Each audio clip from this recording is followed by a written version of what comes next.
detective. Thrill me. Thanks for joining us again. Matty, we're in your hometown. That's why you can hear a bit of an echo. It's got the high ceilings. Feels more like a millionaire in his cavernous mansion. yeah, bar. The echoes around, mate. Fuck. All right, tonight's episode, Children of the Corn, Stephen King short story. Matty, you've actually read the short story recently, haven't you? I did. I finished it about 10 minutes ago. I'm looking forward to hearing how it sort of, links up to this movie, and if it's any better. Before we get into that though, let's do a quick up or down, being a Stephen King thing. The new Firestarter, the trailer for the new Firestarter movie, which is directed by a fellow by the name of Keith Thomas. Never heard of Keith. It stars Zac Efron. I'm going to say I'm kind of middling. It's a Blumhouse one, so I'm always interested, but the trailer kind of looks a bit average. Thoughts?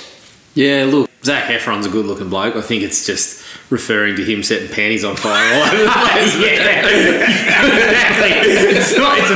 It's a romance. It's just 90 minutes of him giving a bit of blue steel towards the camera. Yeah, fucking panties going up everywhere. It's got nothing to do with a little girl. But yeah, I'm kind of the same. Like, I looked at it and I said, yeah, I'll have a look. But I too was kind of skewed by the Blumhouse, thinking, oh well, at worst it'll be a 6 or 7 out of 10 that I'll get some enjoyment out of. So yeah, I'm interested, but not my panties aren't on fire at the moment. So. There's a bit of smoke. There's a small amount of spark. but they're certainly not going to fucking give me 30-degree burns at this stage. Matty, your take? It's not my favourite Stephen King story, and that's probably the start of it. I thought the whole idea of Firestarter, it starts out so strong and then just meanders into. Now, have you read the book? Boring. I have. Yes. Yeah. I remember the book being not one of it. It's just it just feels like middle of the road. Yeah. Like if it didn't have Stephen King's name on it, I'd be thoroughly disappointed. And I wouldn't have gotten past the first couple of chapters. I do want to see the old Firestarter movie. Yeah. Because King fucking hates it. Yeah, he hates it. And I was hoping it might be on YouTube, because that's where all the good King adaptations, like Children of the Corn, you can find on YouTube. So I was thinking, as soon as I got Children of the Corn on there, Firestarter will be on here. Nowhere to be seen. Can't stream it anywhere. Nah. It's a pain in the arse, isn't it? It'll pop up. Yeah. But yeah, the remake, because it's Blumhouse, I'll give it a go. Yeah, well, that's it. That's one of the redeeming things. Blumhouse has some good ideas and doesn't need a massive budget to do it. But from what you can see, it's pretty much the same thing. Yeah. Very similar to what was initially the same idea, yeah. All right. A little bit of news, and this sort of segues back into some shit we've been dishing out over the past few months. Bruce Willis has had to retire due to a cognitive disease known as aphasia, which has affected his acting for the last, from something I read, almost 10 years. It goes back that far. And it pretty much indicated, several of the articles I read indicated that a lot of the choices of films he made recently, because he was punching out films left and right, were basically, because they were simple, short shoots, as much money as he could get. Yeah. And I mean, I read some stuff that said, they were having to call the writer and say, we need you to chop out 5 pages. Yeah. And there can be no monologues. From 25. Yeah, because chop it down by because 5. He couldn't remember things. He was using an earpiece for a lot of it. It's interesting for me because my father has got a cognitive disease as well. And I read an article where they actually said that he was speaking to some people on the set, and he said, I know why you're here, and I know why you're here, but why am I here? Yeah. And I read that one. That was something that, I've dealt with my dad. That's kind of what he's a little bit like. So it's very sad. It's very sad to hear. And it does, and look, we have kicked his choices hard recently. Well, we were questioning why he did it. Yeah. probably didn't have the depth of conversation to go into some of the things that might have been going on. No. But we did kind of say, if this is how he's kind of feeling about things, perhaps he should retire. Well, now we know it's not the way he's feeling about it, it's the fact that he's not mentally incapable. So at the end of the day, I kind of stand by the fact that I'm happy the bloke's retiring, because you've got enough money to enjoy the fucking remainder of your quality days. Yeah. So let's do that. And just kind of, you know, it sounded like, I don't know whether it was all his choices or whether other people were kind of... Yeah. But it sounded like other people were still offering him up. Yeah. A couple of days here and there, and some of the filmmakers just said we had to say no because of the previous experience. Whereas, I mean, some other ones ended up making fucking shitloads of movies with him, but... And that's the hardest part about it, is that it's sad to think that happened to him. You know, that it's sad that this is happening to him, but the fact that he's in all these films, not because he was really picking them. Yeah. You know, the guy still had clout. He could easily have picked.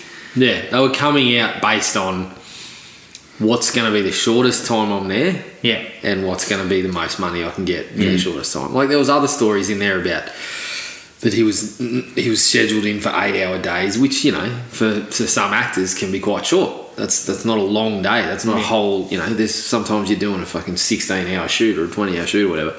So he's on reasonably short days, and then they're still saying, get him out of there by at 4 hours, they're saying, can we wrap it up? Like, so it's, I mean, it sounds like perhaps he was just being kind of rolled out, which is kind of sad. But, you know, he's got older kids, he's got a young kid, like, just spend the last remaining days that you can have with them, that they're going to be, you know, you might have your good hours in there somewhere. And let's be honest, although the last couple of years haven't been his finest hour, you know, I was sitting there thinking about it. I can give you a minimum off the top of my head 6 films which you would say were classics in some way or another that he's been in. Yep. So he's got a legacy, and it's a good legacy. That's right. So, you know, I'll cut him a bit of slack for some of the film choices that he's made. Shout out to Matty Perry for saying, let's sit around and watch, what was it, Whole Nine Yards? Whole 9 Yards. And then get a couple of hours sleep.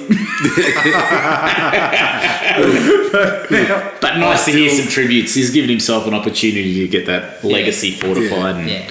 That the Whole 9 Yards still has one of my favourite fart jokes. So I can't you can't kick it the whole way. But I'll cut him a bit of slack for some of his performances recently, because of obviously what we've heard. Yep. I will not cut slack to Robert Brodsey. In the last episode. I mean, I have done fucking Peter's puppetry that's more animated than that bloke. So, he gets zero slack cut. Zero. I love that, you know, I was also not a huge fan of Brodsey, but I'm still super pumped at the idea that we're rolling out this guy. Like, I mean, shit, as Matty said, when Matty mentions, you know, there's some old codger waiting for Clint Eastwood to shuffle off so he can get a couple of movie roles, you know, Clint Westwood or someone like that coming out for a couple of movie roles, my ears pricked up. Of course I did. I can't wait for a Dirty Harry movie or something. Clint Westwood. You're a fucking gimmick, aren't you? You're a gimmick lover. I can see the ludicrous part of it, but I can't help myself. That's pretty much wrestling in the acting world. Listen, if I waved the DVD of Death Block 13 in front of you... don't worry, I'm watching it. Yeah, exactly. All right, let's take a break. And here's the trailer for 1984's Children of the Corn. Every child is afraid of the dark, the unknown, the nightmare. In Gatlin, Nebraska, that nightmare is in the corn. Stephen King's Children of the Corn.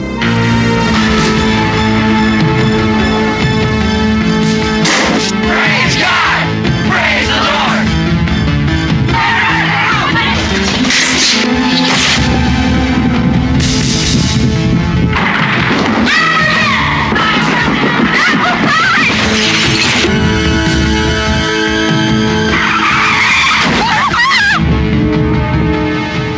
Stephen King, the author of Carrie, The Shining, The Dead Zone, and Christine, an adult nightmare.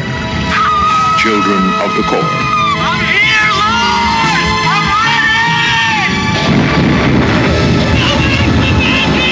I'm ready! Stephen King's Children of the Corn, an adult nightmare.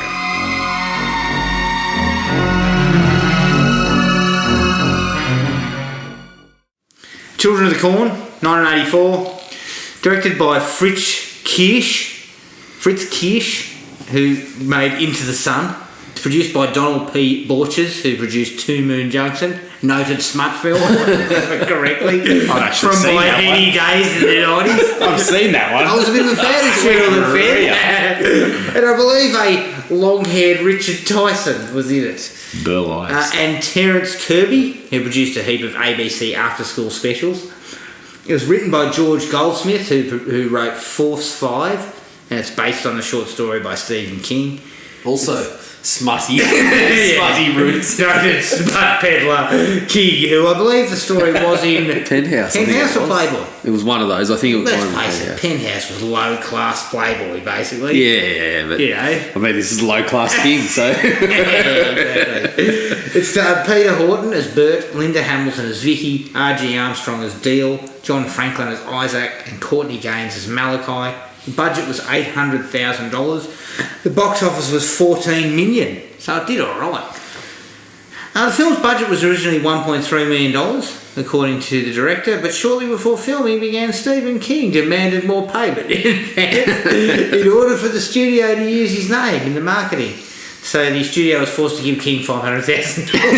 Good on you, King. good on you, Stephen. You deserve it. I wonder if he rolled out the old Latrell Sprewell line. I got kids to feed. That's one of my favourite lines. That works in all circumstances, Jared.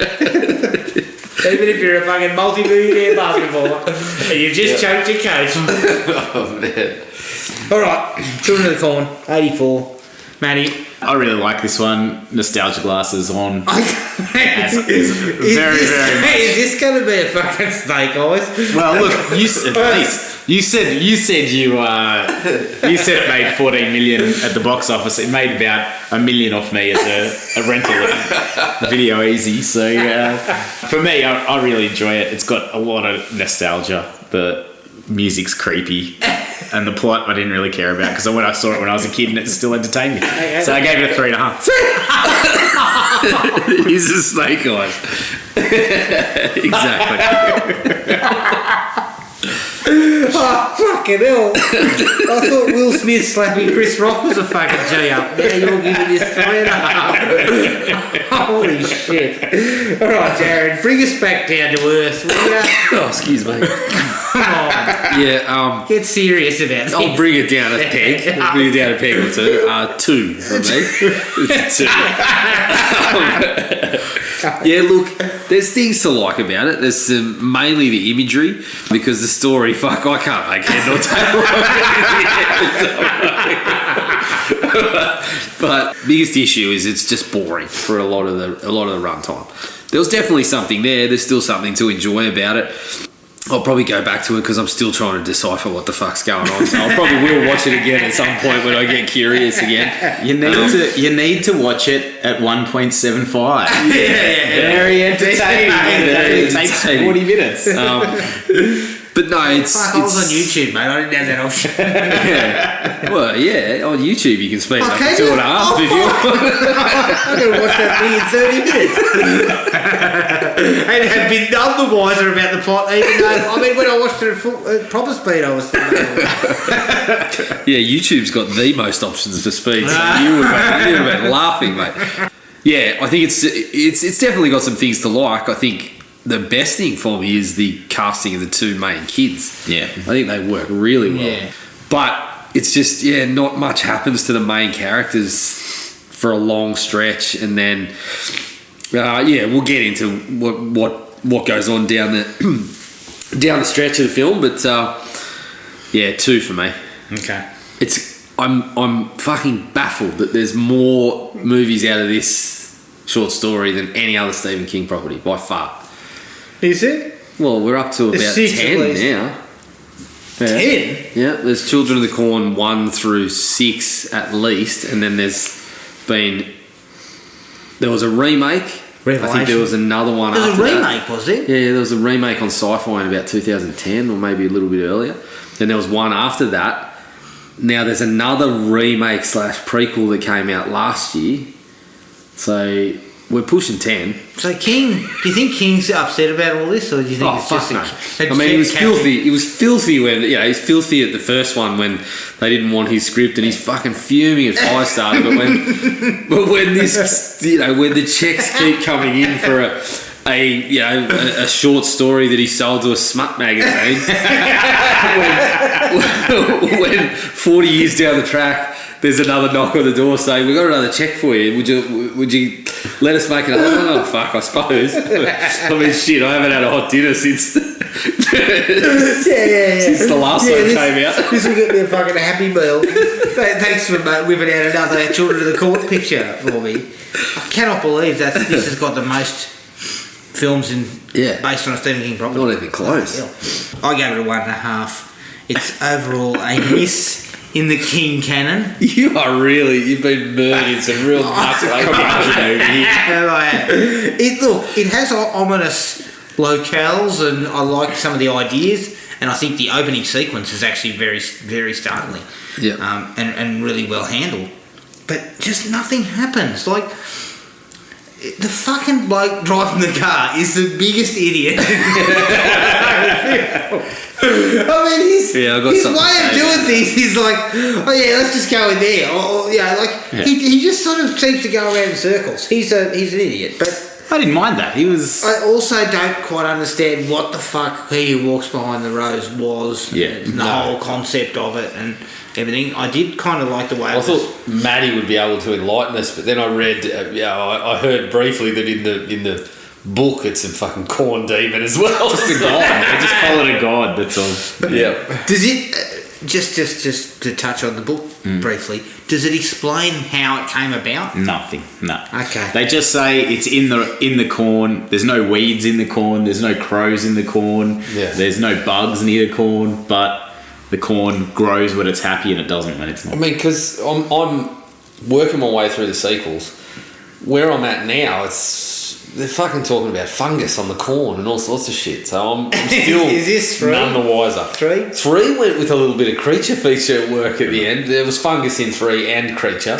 So I'm still... I believe Screaming Mad George may have been involved. Making effects and things. It isn't part 4 got Naomi Watts. Part 3 was alright. Yeah, part 4's got Naomi Watts and part 3's got Charlize Theron as like an extra. She keeps popping up. But you just see her face. Naomi Watts is a star. She's the lead, yeah. But yeah, not the figure best thing to bring up in a resume, you'd say. Oh, I'd be bringing it up all the time. Oh, fuck That'd be the first thing I'd talk about. Yeah. Oh, look, I've got a new movie out, but I don't want to talk about that. I want to talk about Children of the Corn. Residuals. I'd love to see an actor like that. Yeah, I've got a big movie coming out, but let's fucking shelve that. The latest Texas Chainsaw Massacre. You know, I want to talk about that. And I can tell you, unlike Matthew McConaughey, I know which number it was, which sequel. I wouldn't fucking make that mistake. Did he go with the? What are you talking about? He was doing a skit on one of the shows, and he's like, "Yeah, well, I was in Texas Chainsaw Massacre 3." And I'm sitting there going, "Hang on, mate, you were in 4." He's just trying to bump it up. Do your fucking research, bro, before you do this shit. All right, okay, let's get into the likes. Me. All right. Anyone?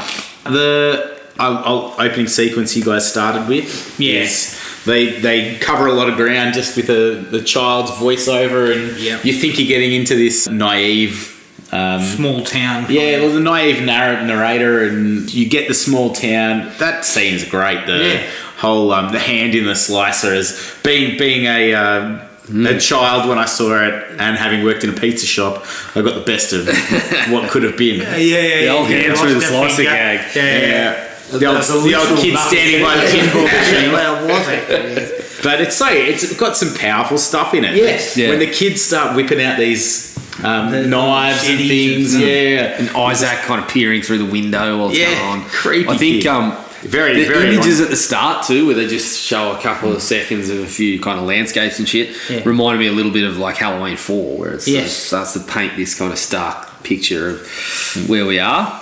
But that opening sequence does a good job of kind of hitting you with a little bit of kind of shock, but then also establishing that Isaac is obviously somebody important. Yeah, absolutely. And has some clout and some pull. And doesn't have to do any dirty work himself. None at all. It was pretty cool. I also like the way that it ended, where the phone's hanging there.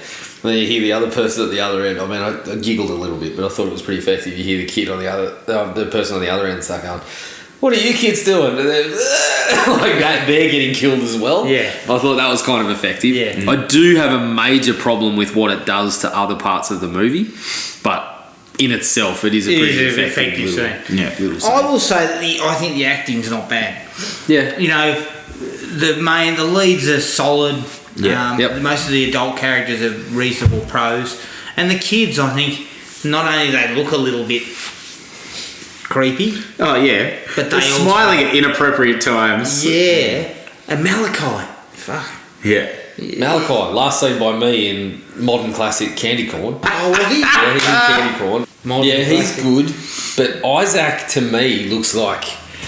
I mean, his casting is spot on because he looks kind of like an adult that's just been kind of shrunken down. I think he was like 24. And the way he delivers the lines and stuff like that, like he's quite good. The very delivery of articulate the sermons and shit like that, I reckon he's really good. So I think acting wise, it certainly hasn't got any real problems. Yeah.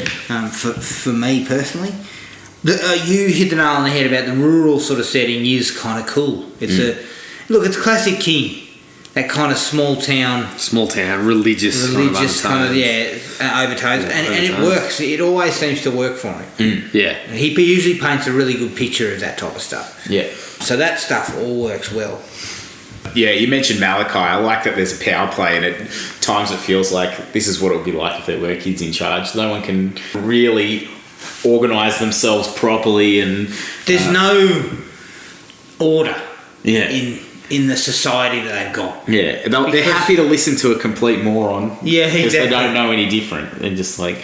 And there's kids that are obviously unhappy with what's going on, but the fear just keeps them in their place. Yes. It's a good concept. It is an interesting concept. And any like Lord of the Flies and all that sort of shit plays with the same type of idea that you put kids together and trap them in a place where they're in charge. Yeah. They don't have the skills to get to something that is order and has we always talk about these fucking idiots who are out protesting at the moment. My rights are being fucking. The police are in place for a reason. They look after if there was no police, what do you think would happen? They've seen it before. They know what happens. Yeah, if you take these things out, everything goes to shit. So put it in a child's group. Yeah. They haven't got no understanding about any of that. Yeah. So it's an interesting concept. I don't know whether it's fully mined. Yeah, absolutely. And I think that comes into the dislikes. And you got to consider it was 1984, And it's a bit of a throwaway film from the King canon. Like it's not one that it wasn't one of his prestige. no.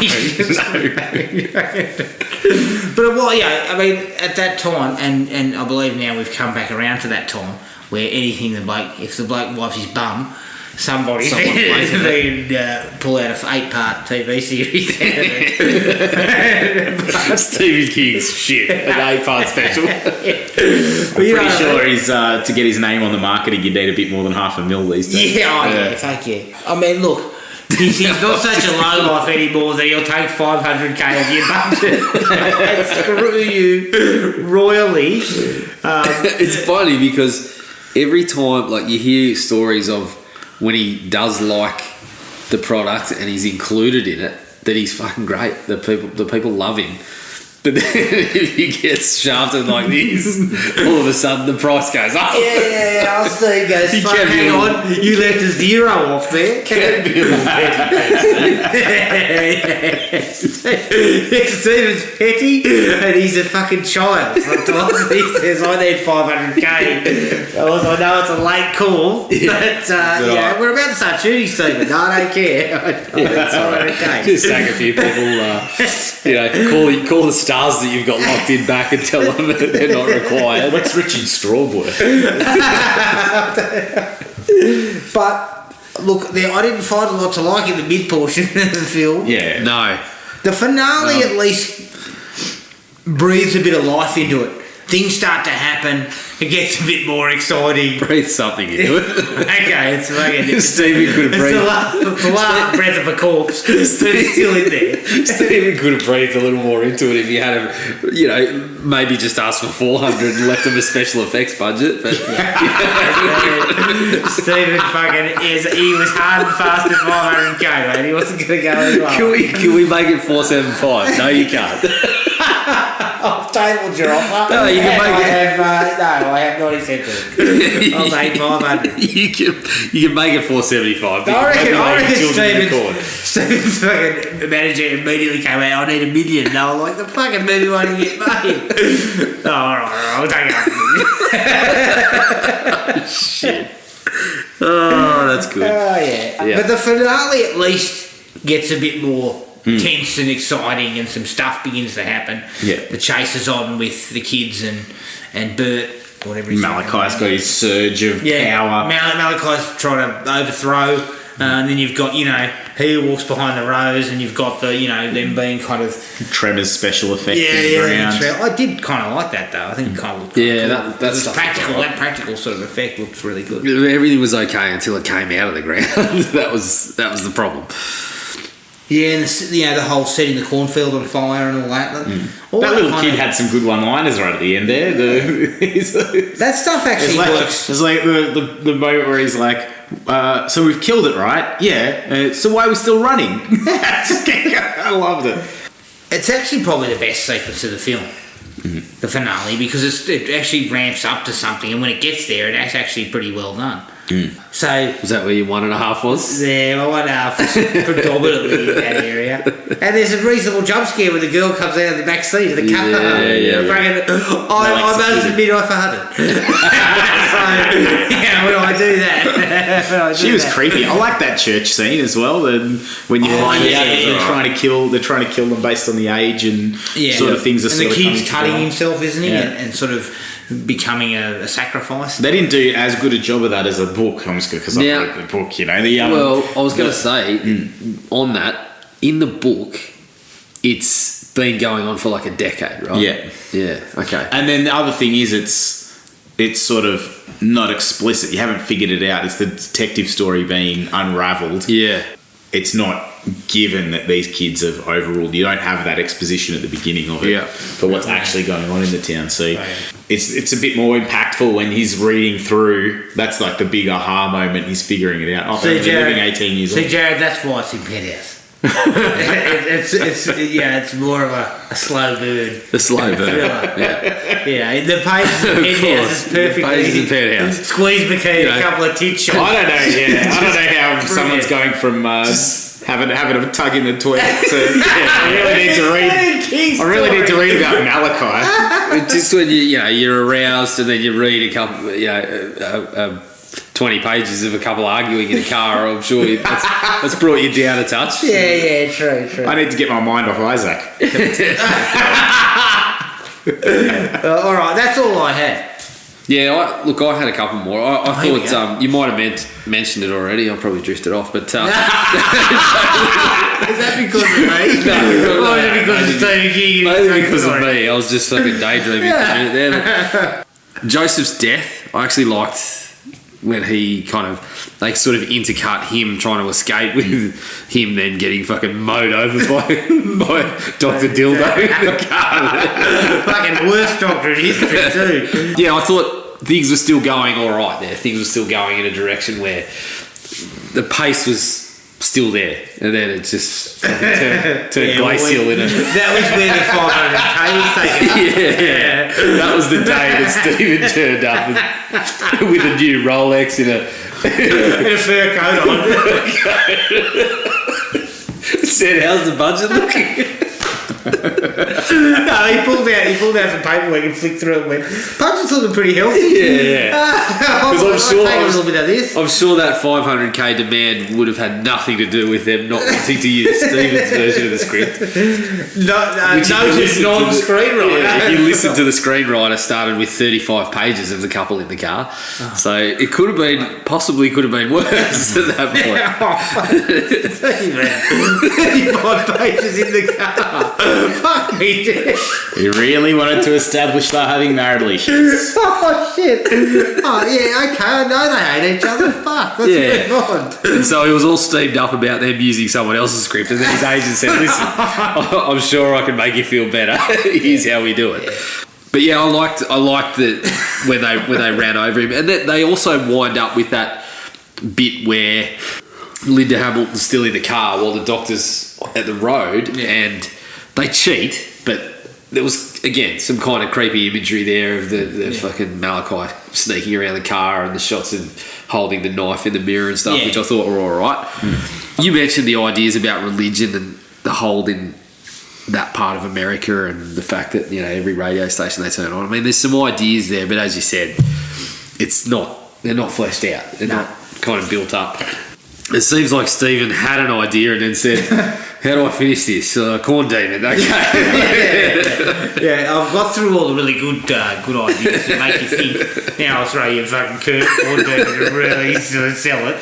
Yeah. The old bloke at the gas station. Yeah, that's it reminded me a little bit of like Hills Have Eyes, like this kind of uneasy truce. Yeah. And of course, they kill the dog. I did like that when he opened the bonnet and the dog's collar, bandana's there. Yep, I thought that was okay. I did mention Isaac already, but the sermon, when he's kind of delivering the sermon, and that's the only time you really see them up to that point as like the little congregation inside the fucking corn. And I dug that, and I think it was mainly because of his performance. I think he was really solid. He's such a creepy little character. He's got this power. He's the only one that can speak, so we could be making it up, but it's just to control everybody. Well, it's classic cult kind of leanings, absolutely. and I think that's actually quite. But he's like snappy as well. He'll have a dig at the most powerful kid, essentially the adult in the room. Yeah, and he's like Malachi. testing Malachi's faith. Like Malachi's doing exactly what he's asked, and he's like, why are you letting them go and all this sort of stuff. He's like, and the other thing is, he acts like he knows more than everybody. Why did you kill the old man at the gas station? He was still providing us with gas. We don't need it. We can get it from the corn. But so it's like that whole. You find Malachi is impatient and impertinent, and then Isaac sort of knows better but has no power himself. Yeah, easy to overcome. I like that dynamic. Yeah, I think that was good. That was one of the better parts of it. And I also liked the last one for me was like the whole Outlander stuff where they're kind of chasing him through a deserted town, Outlander and all that sort of shit. I didn't mind that. Have you seen they ripped that off on South Park? Nah. They did a whole episode based on Children of the Corn where they want to go to a concert and Stan, who's never allowed to do anything, is told decides he finds out the Cartman's trick of accuse your parents of being pedophiles, and then they'll mysteriously disappear like he did with his ex-stepfather. But then there's the town divides into two, and they're pretty much it's like this the whole Children of the Corn thing. Yeah. There's a shrine where Kenny's dead corpse is. The bastards. That is pretty funny. But they do that Outlander thing, Cartman. You can picture it in Cartman's voice. Outlander! Pretty funny. I enjoyed it. I actually, speaking of that too, I don't think they got enough out of this, but the whole image of the blue man, they're talking about the blue man, and then they show the fucking cops. Rotten corpse up on the. I thought some of that again. The imagery was a really strong point of that, and it was it could have worked a little more in that favour. They they do mention it. The kids mention it that the officer was looking at this page in the Bible and all that sort of stuff. I thought they could have stretched that out even more, but I thought that was kind of impactful as well. Yeah, agreed. Yeah, but I didn't have much else. No, that was everything for me. So what did we have for the dislikes? She's pretty boring. Yeah. At the end of the day, I mean, Linda Hamilton singing is about as lively as it gets for a stretch there. I'm glad I didn't watch it at full speed. That was I mean, in your mind, the pace was pretty cracking. Back on the line, I just remember my last like that. I like the driving through the cornfields when they got lost, and he's just like, "I'm all right." Yeah, he just powers through the cornfield. I've done that before. I not know, and that's a nervous feeling, not knowing where you're going. There's something to be said there, but I've also got a problem with it. Yeah. There is something to be said about the whole, his wife getting on his nerves and him just being stubborn for the sake of it. Yeah, It's yeah. like Never you can't wrong with his relent in wife, this yeah. moment. You've got a dislike with that.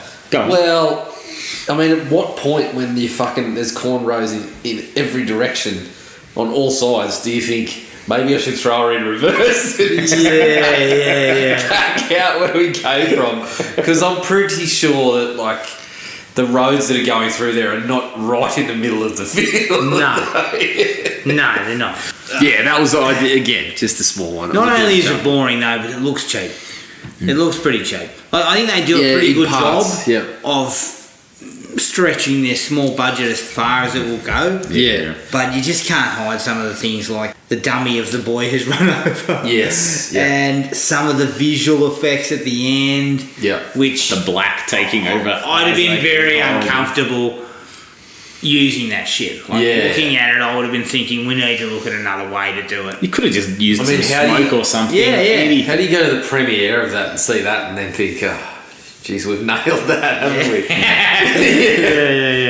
Even when Stephen you're turns right. up in a fur coat and a Rolex, And you know why. Isaac's been killed by an Amiga 64.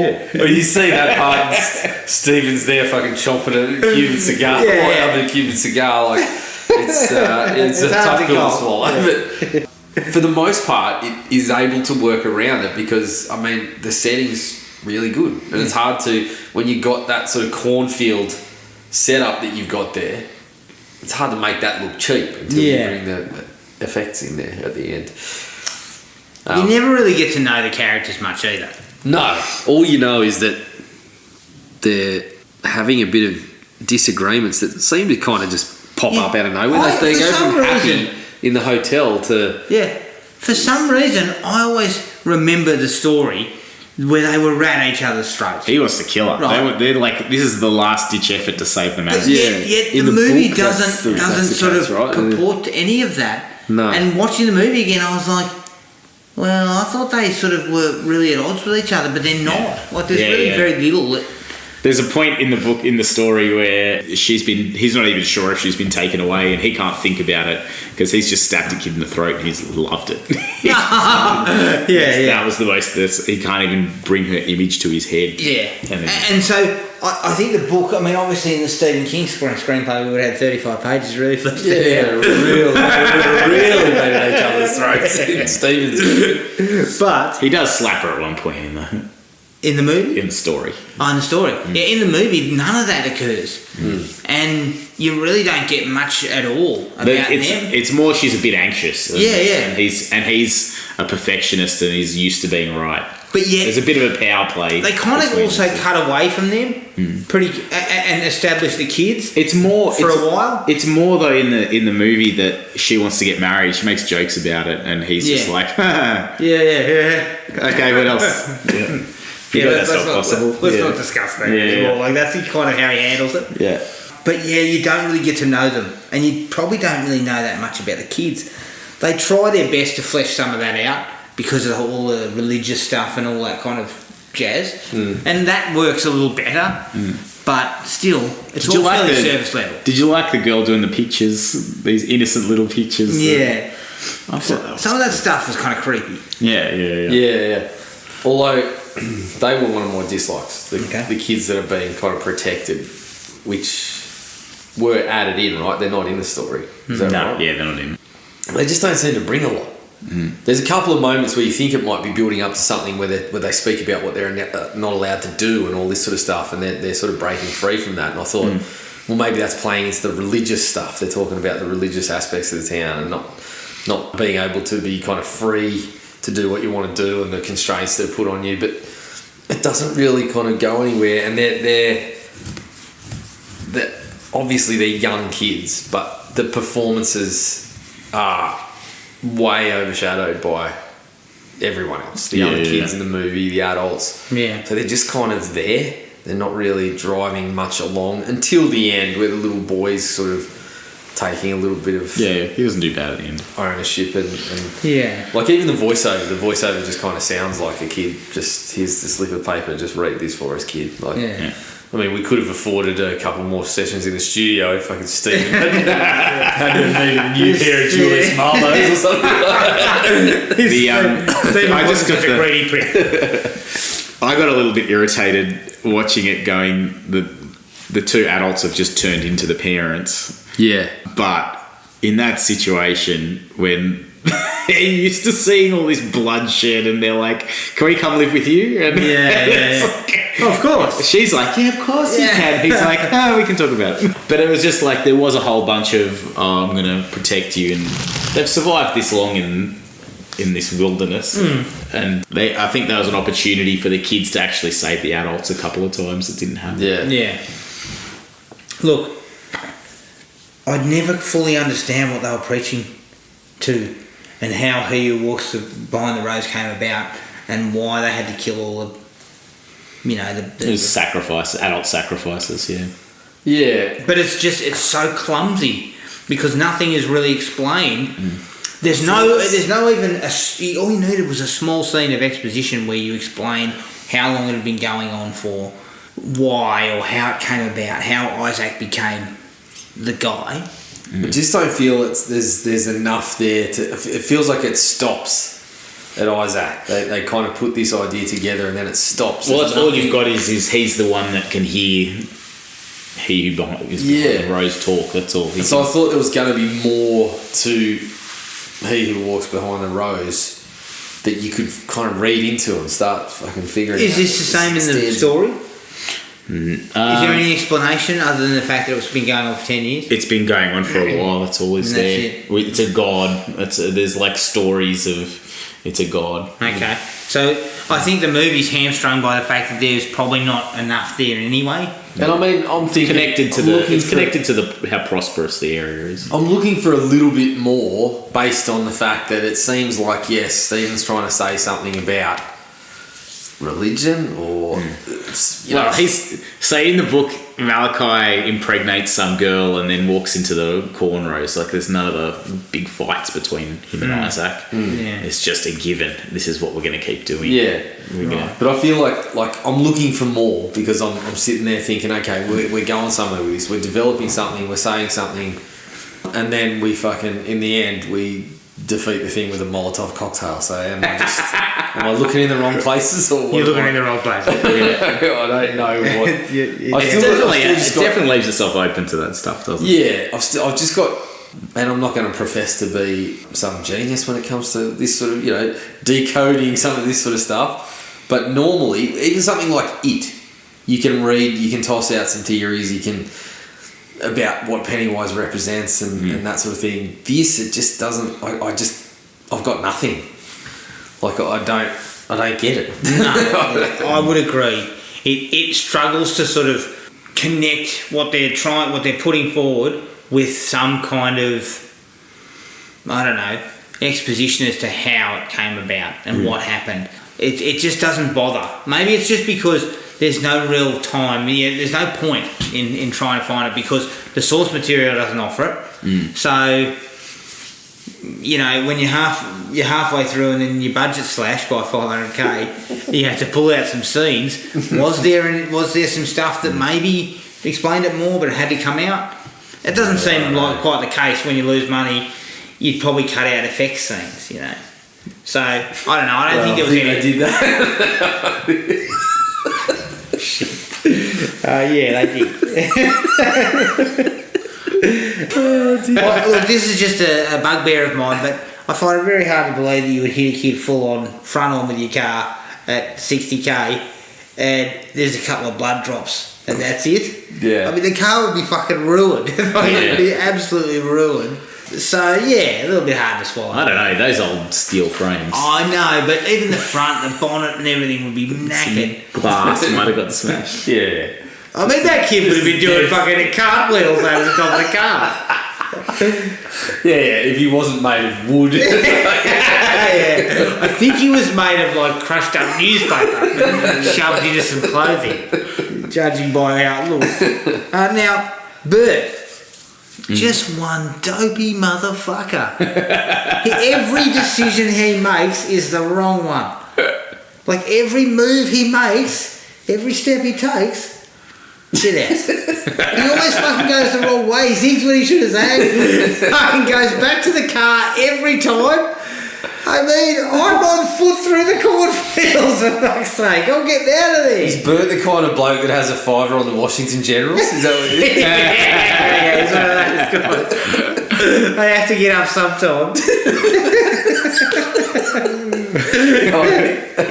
I think, there's a couple of... I mean, there was some really dumb parts. And you're supposed to believe that this bloke is a doctor.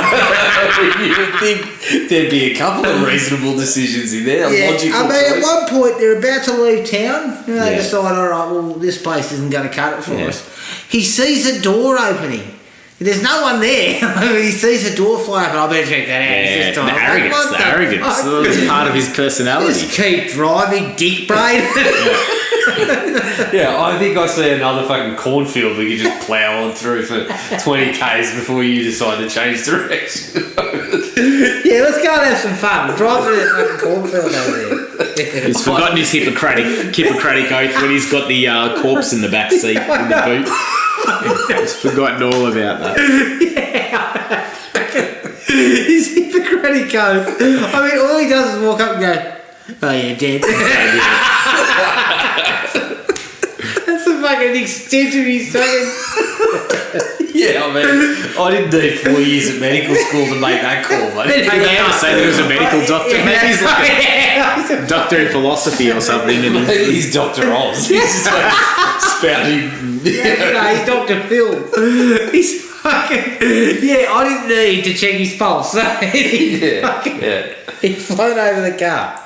Yeah, he spent 4 years at one of those joints called like the fucking wellness the wellness centre. I'm pretty sure he graduated in the same class as fucking Dr. Nick.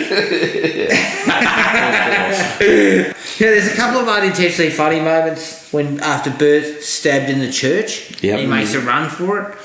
First he does this terrible fake trip where he sort of comes out and he fucking jigs some words and then just goes, he trips himself over in front of us. And because the camera is right there at a certain angle, it all plays out like he can see him in full, whereas they should have been a little bit tighter so you didn't see him going deliberately tripping himself up. And then it's quickly followed by him getting back to his feet and running. Then it cuts to a shot of a couple of kids chasing after him, and one kid is fucking screaming like a lunatic. He just comes around the corner and goes, oh man, I couldn't stop laughing about it. I had one of the extras got a little bit carried away. Well, I mean, it's your moment. You've got one. Make the most of it. You know he wanted to do a second take, but Fritz was saying, "Fuck, we haven't got time for that." Mate. I mean, there's some classic YouTube clips of extras who really they're taking their shot. Extras shooting their shot. It's one of the best things to see. The unintentionally funny part for me was when they get into town and it's fucking deserted. There's shops and shit that they that I believe they've already kind of walked into a couple of them. And they've already run back out to the car after those kids are hanging in the car. And Linda Hamilton says, "There's something very strange about this town." Really? It's deserted. It's right to be taken over by some hipsters that are going to do a vegan cafe. There's a fucking latte. The place is running with latte. Right. Oh man. And I also forgot that during that entire stretch of unintentionally funny moments, when he gets in the garage with Malachi, and they tussle and he knocks him out, and then he turns around and runs into a support beam. It's like something out of a fucking Charlie Chaplin thing. He goes, boy, Mind you, I had a plastic table in my car, and 3 times I got into my car, and 3 times I smacked my head on it. just plonking my ass in, and not realising it was in there. So I can relate. My concussion's wearing off, but it's just the way he did it. He kind of turned around and he intentionally made it out like he kind of throws his head back before he's got there. Before he's actually hit the mark. So yeah, my acting masterclass from Peter Horton. all of your complaints are solved at 1.75. Oh yeah, I missed all that. Yeah, I don't see any of this. 1.75 million or what? My last one is the effects of the He Who Walks Behind the Rose taking Isaac are fucking diabolical. Fucking awful. Like, that's kind of fucking. I mean, it's Apple II level. If this is what they offered me, I'm saying, as Matty said, I'm like, let's just have a bit of smoke and we'll kind of shuffle him down the fucking corner. Puff of smoke or wrap him in fucking corn leaves and then do it in reverse and then bring it forward so it looks like he's being dragged. Come on, that fucking it's got to be easy. You take him back to Evil Dead. Just rape him with a corn. rape him with a fucking corn. No, but it's like what you're saying. You do something like the Vines fucking wrapping around. And you just do it the opposite direction. I mean, she's tried and true. If Sam Raimi could do it with fucking 100k, fucking tools can get it done for 800. Sam Raimi got it done for 10k. I think. Even Petty Steven can't fucking ruin that. You can still get it done on that budget. No, Steven was on set there, puffing on a fucking pipe, wrapped up in a giant fucking manfur, and going, oh no, I think we should employ the latest technology for the VFX now. Yeah, it was. It's just a shambles, and it spoils it because when he comes back with the kind of dead makeup on and the voice, that works. Look, that's fine. They could have just had him dragged into the corn fucking field. Yeah. Just a shot of him dragged into the cornfield and then the extent of the visual effects that we've got is those clouds rolling in at the end, which are passable. Yeah. If that's the situation, if you hadn't already seen the fucking Apple II fucking blob crawling up Isaac by that point, you would have let that slide. Yeah. And look, just a little bit of tweakage, you could have got away with it there. Just get rid of that shit. Yep. Actually, I had one more, and it's one. I got one more too. The movie ends so fucking abruptly. Yeah, the girl charges there and he knocks her out there, he just sort of gets in the car and fucks off. That's the end of it. I mean, you know that it's so would I. As you said, I would have been embarrassed that I'd farted when she fucking jumped out of it. Let's get out of here. Yeah, and then, as I said, there's a mid-credit scene between him driving through the cornfield at pace. Just going, fucking corn going everywhere. The kids are yelling and hooting. You know that's in there somewhere. So my last one is the opening cafe bit. As I said, in itself, it's a pretty cool little scene, but it sort of ruins a chance to wring some fucking dread out of the vacant town. Yeah. Like, if it was me, and, now you turn up and the place is vacant, you don't know why. Yeah, you mentioned the book, and I've heard a little more about the book now. That's how it plays out, because they don't have the kid. I mean, you probably still could have found a way to put the kid in there. He's talking about the adults and whatever, and then they arrive in town. You don't need to know that they're different fucking time frames. Yeah. They arrive in town, there's no one there. You could probably still have gone for a flashback to the cafe or something like that. But it seems like it would have solved a few of the problems in the middle where they fucking drive in and they just seem to be fucking driving and walking and doing nothing. I mean, in this day and age, you drive into a small town like that, there's no fucking Macca's to pull up to. I'm out of there, quick as look at you. Yeah. I mean, fuck, if Goulburn didn't have a Macca's, I'd go straight through it. Same deal within that scene though.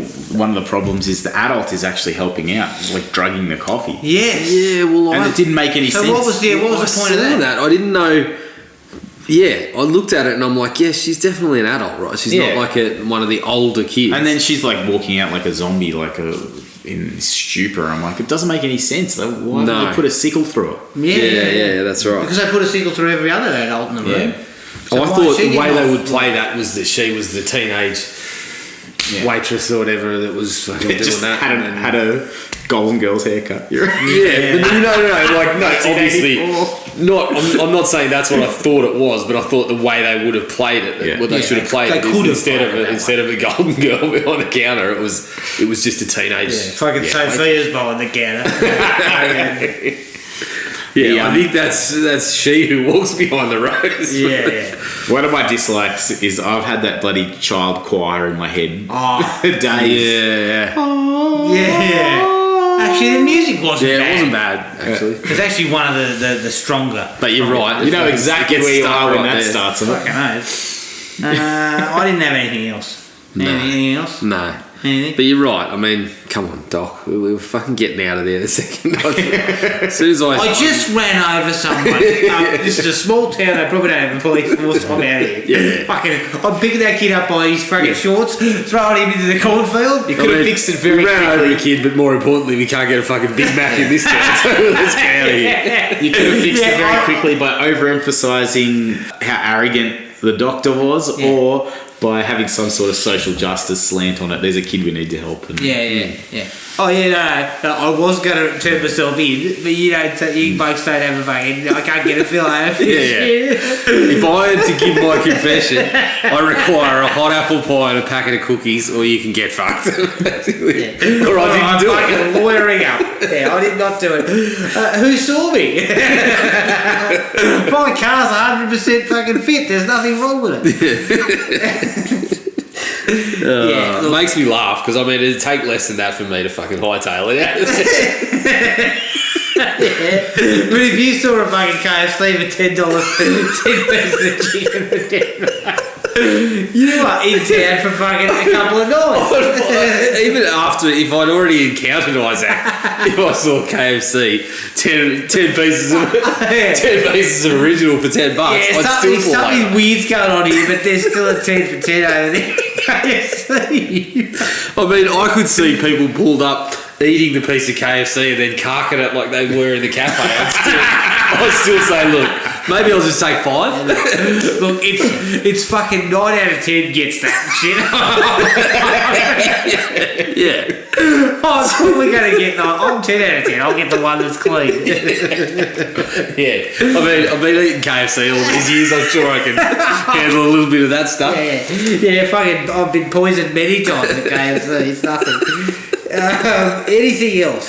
Now, if you had to toss up between reading the book again and watching the movie, what's... Oh, the book's quicker. Is it? It's only 15 pages. Oh, is it? Oh, fuck. I might have to go and read it now. I should have read it instead. It would have taken less time than watching the movie. Yeah. Like I said, it's just so tied into... It's one of the first horror movies I saw. It's got a nostalgic... That along with Carrie, which I rated higher than you guys as well. Yeah, but Carrie's a good movie. I still think Carrie's pretty good. It's just aged a bit. It has aged a little bit. Filmmaking ideas and shit. I mean, but when you got fucking Johnny T in there looking like Leo, so it's like a long lost brother. That gets your points in my book. I mean, back when you could have Johnny T in a movie without him asking you if you wanted him to dance at some point or sing a tune. Or if you'd like to sign up to Scientology. No, thank you, John. I think he's distancing himself. Yeah, I think he's probably wise to do that. Yeah. Alright, that was Children of the Corn. You can find us on iTunes, Spotify, Podomatic, and anywhere you get your podcasts. Send us an email at thrillme@iinet.net.au. We're on Facebook at Thrill Me Podcast Australia, Podomatic at thrillme.podomatic.com, and Instagram at Thrill Me Podcast AU. Rate and review us if you can on iTunes, Podomatic, and anywhere else. Keep an eye on the Facebook page for details of our next film. But until then, take it easy, and we'll catch up with everyone later. Cheers. Find the podcast at Podomatic or on iTunes. Don't forget to rate and review. Like us on Facebook at Thrill Me Podcast Australia or contact us at thrillme, all one word, all lowercase, at iinet.net.au.